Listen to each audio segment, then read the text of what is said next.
Assalamualaikum warahmatullahi wabarakatuh. Alhamdulillahirabbil alamin. Alhamdulillahilladzi hadana li hadza wa ma kunna linahtadiya laula an hadanallah. Asyhadu an la ilaha illallah wa asyhadu anna Muhammadan abduhu wa rasuluh. Allahumma shalli ala sayidina Muhammadin wa ala alihi washabihi ajmain. Amma ba'du. Semoga sahabat-sahabat semua yang ada di rumah, yang ada dimanapun, di bulan Ramadan tahun ini menjadi bulan yang penuh dengan khidmat, bulan yang penuh dengan kebaikan, bulan yang menghasilkan produktivitas terbaik dalam aktivitas kita di bulan suci Ramadan. Sahabat-sahabat sekalian, bulan Ramadan bukanlah bulan untuk bermalas-malasan, bukanlah bulan dimana pada saat kita saum kita lebih banyak terdiam, lebih banyak tidur. Meskipun ada yang mengatakan tidur itu adalah ibadah, tetapi bukan berarti bahwa aktivitas kita lebih banyak untuk digunakan untuk tidur. Jadikan Ramadan tahun ini adalah Ramadan yang penuh dengan keberkahan, produktif dalam setiap aktivitas kita, termasuk dalam bekerja.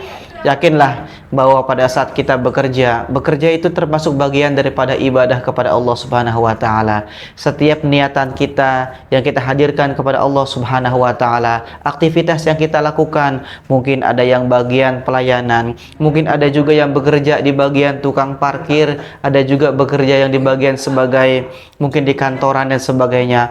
Aktivitas itu kalau kita niatkan karena Allah Subhanahu wa taala, kita tidak melakukan satu kebohongan, kita tidak melakukan satu kecurangan atau yang disebut dengan fraud, juga kita tidak melakukan sesuatu yang dilarang oleh Allah Subhanahu wa taala. Sejatinya puasa akan menghadirkan nilai-nilai produktivitas kita dalam bekerja, karena bekerja juga termasuk bagian daripada ibadah kita kepada Allah Subhanahu wa taala.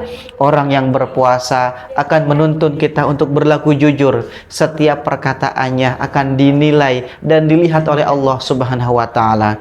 Sahabat-sahabat sekalian yang dirahmati Allah Subhanahu wa taala, Rasulullah bersabda, orang yang jujur fa inna sidqa yahdi ilal bir wa innal birra yahdi ilal jannah. Orang yang memiliki perangai perilaku yang jujur, maka Allah akan tunjukkan ia kepada kebaikan, dan orang yang baik tadi Allah akan tunjukkan ia ke dalam surganya Allah Subhanahu wa taala. Semoga kita termasuk orang-orang yang menjaga kredibilitas untuk menjadi perilaku dan perangai yang jujur, dan puasa menghadirkan produktivitas kita bukan untuk bermalas-malasan, tapi bagaimana puasa itu bisa menghasilkan karya, menghasilkan produktivitas dalam bekerja, karena bekerja pun bagian daripada ibadah kita kepada Allah Subhanahu wa taala. Mudah-mudahan kita semua aktivitas kita dinilai oleh Allah Subhanahu wa taala dan bernilai ibadah di hadapan Allah Subhanahu wa taala. Al-afwu minkum. Assalamualaikum warahmatullahi wabarakatuh.